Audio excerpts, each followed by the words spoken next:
Hello, we are Itai and Idan, and today we are going to talk about a deep learning project, Mind the Gap, a deep learning analysis of pothole detection.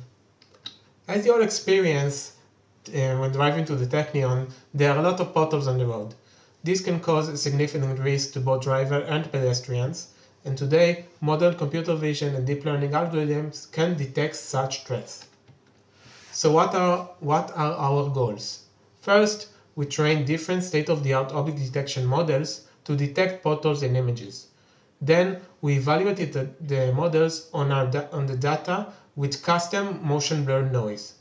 And in the end, we add severity level to the potholes and retrain the models to detect them on threat level. So before we dive into our project, let's begin with a short background. So what is object detection? Object detection is a task in computer vision that does two things. First, it localizes boxes in the image, and then it classifies it with the correct label, given a confidence score. So an object detection model takes an input image, extracts feature through a convolutional neural networks, and outputs the bounding box in the image with associated class, labels, and scores. So what are the metrics that are used for evaluating an object detection? First is the ROU, which is the intersection over union. Given a ground truth box and its prediction, we calculate the area of overlap between them, divide it by the area of union. This gives us a score of how close the prediction was to the ground truth.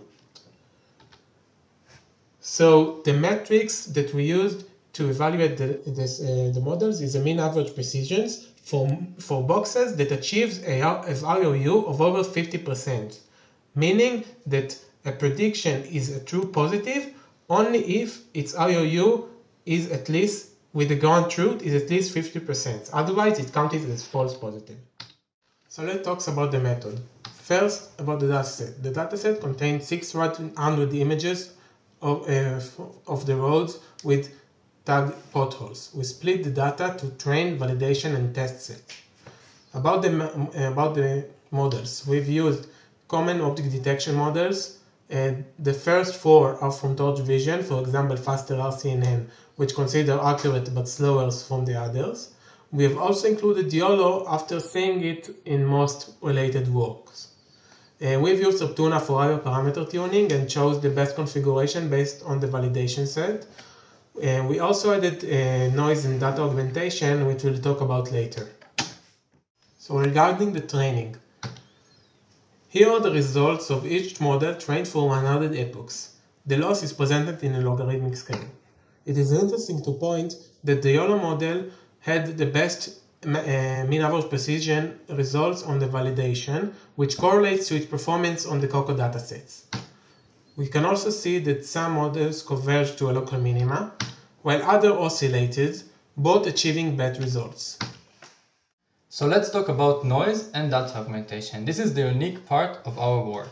So we use motion blur added to our test set to evaluate our model on real-world scenarios, such as moving car and camera shake. We self-implemented two types of kernels. The first one is synthesized kernels, which are artificially generated by us in various shapes. We also control their blur strengths using a given parameter to the function.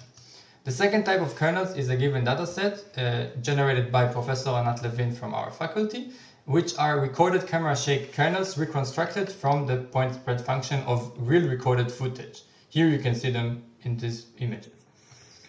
We then use data augmentation in training using Technion to generalize our model and make it more robust. Here are the filters we use, including random motion blur, random Gaussian blur, and more.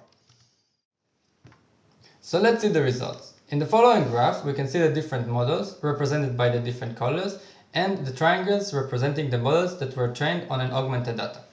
We can see that the best model was the faster RCNN ResNet model, and another interesting thing was that all models with a ResNet backbone seem to benefit from training on an augmented data. We can also see that when we start applying noise, only the models that were trained on augmented data seemed to cope with this noise, but an outlier is the YOLO algorithm, which managed to cope with and without the train on data augmented. And an interesting trend we can see is between the FastR CNN and the YOLO models, that as we increase the noise, the YOLO models seem to outperform. In the following example, we can see how the data augmentation helps the model cope with the incoming noise. However, it comes at the cost of many false positive predictions. After using the community dataset for our project, we wanted to contribute back to the community.